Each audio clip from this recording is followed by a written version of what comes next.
But now let's head to the US, where Vice President Kamala Harris has unveiled her running mate for November's presidential election at a rally in Philadelphia. Ms. Harris, who's now officially the Democratic Party's nominee, announced Minnesota Governor Tim Walz as her candidate for vice president. Let's hear what she had to say. I stand before you today to proudly announce I am now officially the Democratic nominee for President of the United States. Our campaign is not just a fight against Donald Trump. Our campaign, this campaign, is a fight for the future. Well, prior to this moment, Tim Walz was not a household name in the US and around the globe. He served in the Army National Guard for 24 years, reaching the position of Command Sergeant Major, one of the highest enlisted ranks in the military, and was a former social studies teacher and football coach before becoming a US congressman and serving for 12 years. He was then elected governor of Minnesota in 2018, joining Ms. Harris on stage in Philadelphia. He gave an impassioned speech. She believes in the opportunity for every single person to join the middle class. She believes in the promise of America. We just got to fight. We just got to fight.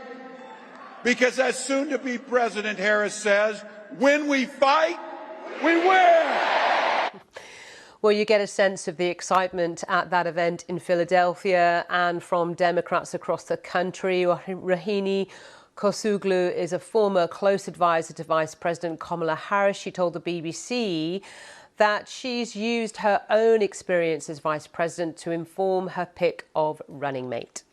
One thing that's so important to her throughout her time is that she's a vice president for all people. It doesn't matter where you live. She's, the vice president, and she's going to do her best to make sure that that people know that she's fighting for them. And I think she'll want to make sure that Governor Walz does the same in this role, and that he goes to meet people where they are. He makes sure that nothing is taken for granted.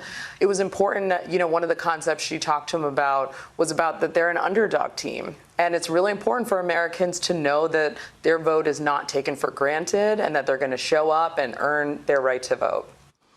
Well, let's get more now from our North America correspondent, David Willis. Hello to you, David. So we now know the team, as it were, and they've got a very busy agenda ahead. Talk us through the reaction so far. Well, you're absolutely right. They do have a very busy agenda ahead, Sally. That rally in Philadelphia marking the start of a marathon 5-day sprint in which the two of them will be taking in 7 of the key battleground states. Kamala Harris herself made the point in her remarks today that this has become a whirlwind of a campaign. And it's a campaign which, of course, got underway just over 2 weeks ago. But she made the point today that it was a fight for the future, as she put it, with issues such as greater gun control laws in this country, affordable health care for all, reproductive rights and so on, all at issue in this campaign. And she said she had been searching for a partner, somebody who could build with her a brighter future for the United States of America. And she said she had found such a partner in Tim Walz. But he has some way to go, as you mentioned in your introduction there, Sally, to introduce himself to the American people. There was a poll conducted by National Public Radio, which showed that 70% of the American public either have no opinion about Tim Walz or have no idea who he is. OK, interesting. Thank you, David. Well, let's get the view now of Democratic strategist Amanda Renteria, who was political director for Hillary Clinton's presidential campaign. And if we just pick up on David's point there, that nobody knows much about Tim Walz, is that a good thing?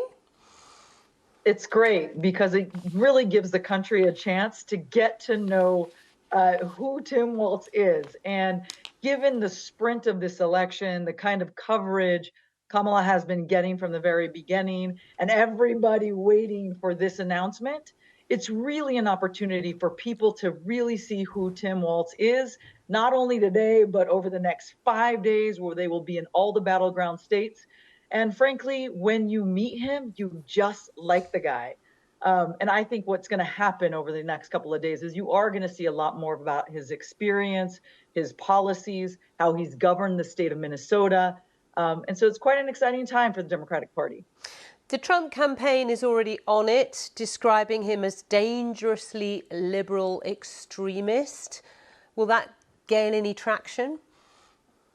It's quite hard to gain that kind of traction with a guy who is a hunter, who has been in the military for 24 years, who really has had to govern a state where he's had to work with both sides of the aisle. So I don't think that's going to stick. And I think people are tired of hearing the same attack from this Trump team. And I'm quite surprised it's still the same attack. I mean, he does tick, every box. He's been a school teacher, a football coach, he's a dad, he's been in the military, as you say, he's a hunter. I mean, he kind of, you can understand why Kamala Harris was pretty keen on him.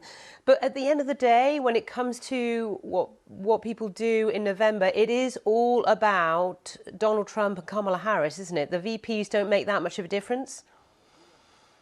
I said this in this election from the very beginning. This election might be quite different. When Biden was in, it mattered when you're working with 78-year-olds or 80-year-olds who are representing the country. It does matter, actually, who the vice president is. So for Trump, I think the vice president has mattered. It has affected his campaign already. For Kamala, you're right. I think we are seeing a ticket where people are going to mostly focus on Kamala. But the vice president actually does matter on the Trump side of the ticket. Just quickly, what do you know about J.D. Vance, who is the VP running with Donald Trump? I mean, when we see Tim Walz versus J.D. Vance, for example, in a TV debate, how's it going to look? I think what you're going to see is a wise, joyful military veteran who has fought for kids. The high school teacher and coach very much comes to mind. And when you see J.D. Vance, you really do see a very young, angry, frustrated, someone who looks like Trump and uses the same kind of tactics. And so I think that's going to come out pretty clear.